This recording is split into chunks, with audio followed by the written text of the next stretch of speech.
तर बघा दिवसाची सुरुवात कशी झालेली आहे. दुर्वा एकदम अशी गरिबासारखी टीव्ही बघत बसलेली होती म्हणून तिचा छोटासा व्हिडिओ काढला. आणि आज मी बनवायला घेतलेले आहेत हे मसूर, म्हणजे की हे अख्खा मसूर आहेत. मी आणलेले होते बाजारातून, खूप दिवस झालं राहिलं होतं भाजी बनवायची. आज म्हणलं बनवावी आणि तुमच्यासोबत रेसिपी पण शेअर करावी.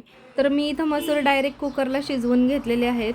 तिकडं मसूर शिजेपर्यंत इथं मी त्याचा मसाला परतून घेत आहे. म्हणजे की तेल टाकलं होतं, त्यामध्ये मोहरी, बारीक चिरलेला कांदा, टोमॅटो, कोथिंबीर आणि हे आलं लसूण आणि कोथिंबीरीची पेस्ट केलेली होती ती यामध्ये टाकलेली आहे आणि छान तेल सुटेपर्यंत परतून घेतलेलं आहे. नंतर यामध्ये घरी बनवलेला काळा मसाला घातलेला आहे. थोडंसं पाणी घालून चांगलं परतून घेतलेलं आहे, म्हणजे की त्या कांद्याचा कच्चटपणा कमी झाला पाहिजे.